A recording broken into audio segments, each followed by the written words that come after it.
Bienvenidos a Todo en 10. Todo el Nuevo Testamento en 10 minutos.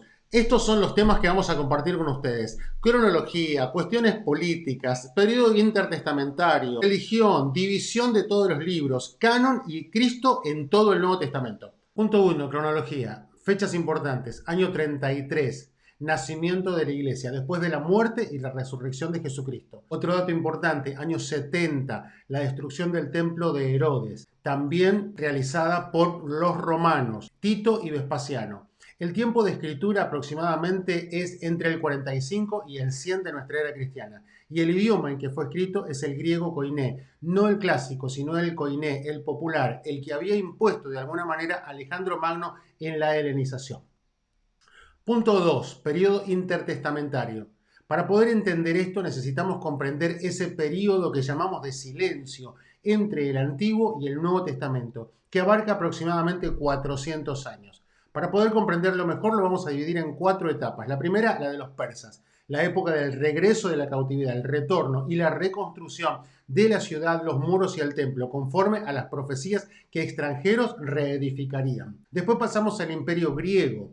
El hombre más importante, Alejandro Magno. Él es el responsable de la conquista de todo el mundo conocido en aproximadamente 10 años. A su vez, él impone la helenización, esto es, no solo el idioma griego en todo el mundo, sino las culturas griegas. También se tradujo en esta época la versión que conocemos como la Septuaginta. Llegamos a la época de los macabeos. Acá tenemos a un personaje importante, Matatías, un sacerdote que se opone a un general de Antíoco Epífanes a hacer un sacrificio pagano. Dos personajes importantes en esta época son Juan Hircano y Alejandro Janeo, los líderes que por 70 años más o menos son los más representativos, hasta que por las revueltas internas Roma decide hacerlo un protectorado romano en el año 63. Llegamos de esta manera a la cuarta etapa, los romanos, y el personaje más importante, Herodes el Grande, el constructor del templo. Quiso congraciarse con los judíos y por eso lo realizó. Y uno de sus hijos, Herodes Antipas, quien participó en el asesinato de Juan el Bautista. 3. Situación política. Estamos en el Imperio Romano y ahí tenemos una lista de los emperadores. El contemporáneo de Jesucristo fue Tiberio. Claudio es mencionado en el libro de los Hechos y Nerón fue el primero que organizó una persecución imperial contra la iglesia cristiana. Por otro lado tenemos a Herodes el Grande, el Idumeo, el constructor del templo para congraciarse con los judíos. Uno de sus hijos, el más relacionado con nosotros, es Herodes Antipas. Y otro personaje importante también de la historia es Poncio Pilato, procurador romano muy relacionado con la pasión de Jesucristo. 4. Grupos religiosos o sectas. Los fariseos aparecieron en la época de los macabeos. Eran rígidos, separatistas y legalistas al extremo. Comenzaron muy bien, pero terminaron con una religiosidad externa y sin escrúpulos. Los celotes, más que una secta, pueden ser considerados un grupo nacionalista. Pretendían erradicar a los impuros invasores, especialmente a los romanos. Los esenios, una secta monástica, eran pacifistas, solían vivir en cuevas en lugares desérticos. Los saduceos respetaban a Sadoc, sacerdote de los tiempos de Salomón. Aristócratas y mundanos, si bien obedecían la ley, negaban la resurrección. Y por último los herodianos, un grupo de seguidores políticos de Herodes el Grande, muy agradecidos con todos los favores que había hecho Herodes a favor del pueblo de Israel. 5. Religión y autoridades. 3 temas importantes. El primero, las sinagogas. Provienen de la época de la cautividad babilónica. Se necesitaban 10 familias para construir una.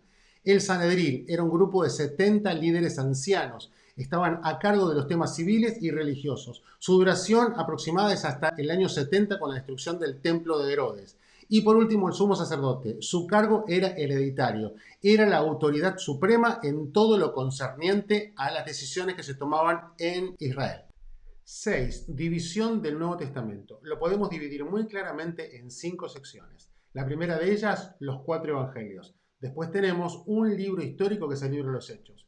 También nos encontramos 13 epístolas escritas por el apóstol Pablo. Después, 8 epístolas conocidas como generales o universales. Y un solo libro profético que es el libro de Apocalipsis. 6.1. Los evangelios. Aquí nos encontramos con 3 conocidos como los evangelios sinópticos. Tienen mucha relación entre sí. El primero de ellos escrito por San Marcos entre el 55 y el 60. Los otros dos escritos alrededor del 65 al 70. Marcos escribió para los romanos, Mateo escribió para los judíos y Lucas escribió para los griegos. Separado de ellos, pero en conjunto con los evangelios, tenemos al Evangelio según San Juan, escrito alrededor del 90 para judíos y gentiles, con una mentalidad y una diagramación muy diferente a los 3 anteriores. Geografía en los tiempos de Jesús. Tenemos en el mapa las distintas regiones. Aquellas que están subrayadas son las tierras visitadas por Jesús. Quizás las tres más famosas o las más conocidas son Judea, Galilea y Samaria, donde recorrió gran parte de su ministerio, pero también visitó las regiones de Traconite, Decápolis, Sirofenicia y Perea. 6.2. El libro de los Hechos. El texto clave para entender el libro de los Hechos es Hechos 1.8, donde dice: pero recibiréis poder cuando haya venido sobre vosotros el Espíritu Santo, y me seréis testigos en Jerusalén, en toda Judea, en Samaria y hasta lo último de la tierra. El libro de los Hechos se divide muy claramente en tres secciones. Capítulo 1 al 7, la ciudad de Jerusalén. Capítulos 8 al 12, Samaria. Y posteriormente, del 13 al 28, por fin, hasta lo último de la tierra. Primer viaje misionero. Recorrieron la tierra de Asia Menor y fundaron las iglesias de Galacia. Entre los años 46 al 48, los compañeros de Pablo, Bernabé y el sobrino Juan Marcos. Este joven no permaneció hasta el final del viaje. Segundo viaje misionero, Asia Menor y sumaron Europa, en este caso después del concilio de Jerusalén, años 51 al 53. Los compañeros fueron Silas, Timoteo y Lucas, el médico y escritor del libro de los Hechos. Tercer viaje misionero, las mismas tierras, Asia Menor y Europa, en este caso entre el 54 y el 57, y los compañeros fueron los mismos que en el tercer viaje. 6.3. Epístolas Paulinas. Las 13 cartas que escribió el apóstol Pablo las vamos a dividir o fraccionar en 4 grandes etapas. La primera de ellas, una clasificación teológica, es escatológicas.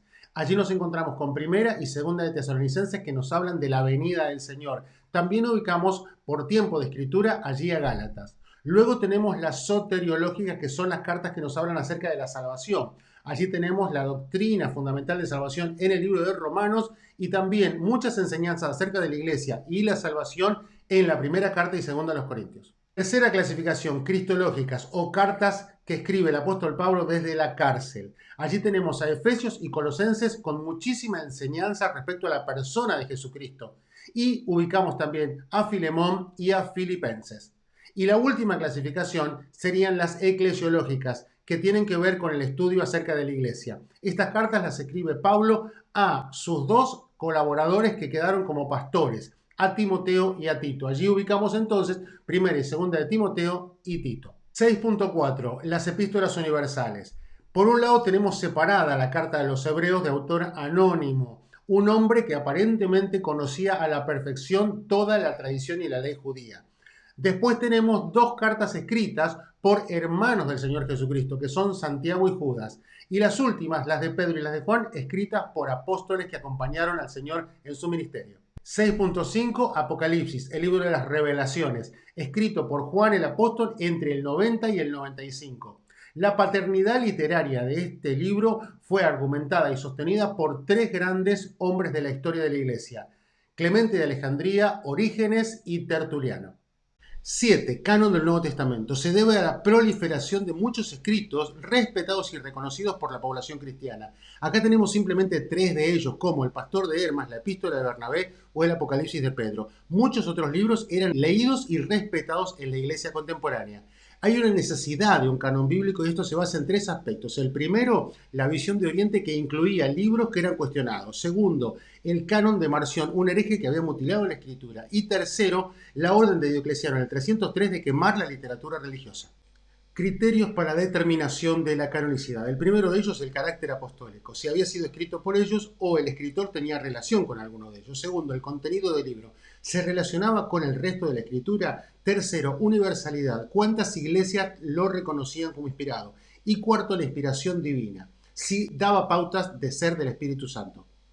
Orígenes, por su parte, dividió a toda la escritura en 2, homologómena y antilegómena. Esto eran los primeros, aquellos que no tenían cuestionamiento, y segundo, los que eran resistidos por la iglesia. Y por último tenemos que en el tercer concilio de Cartago, en el 397, se determinó que sean 27 libros tal como los conocemos hoy. 8. Cristo en el Nuevo Testamento. En estas 2 páginas nos vamos a encontrar cómo es revelado el Señor Jesucristo en cada uno de los 27 libros. Recordamos la división. Tenemos los 4 evangelios y el libro de los Hechos. Debajo tenemos las 13 epístolas paulinas. En esta página nos encontramos con las 8 epístolas generales o universales y el único libro profético, el libro de Apocalipsis, donde se presenta a Jesucristo como el Rey de Reyes y Señor de Señores.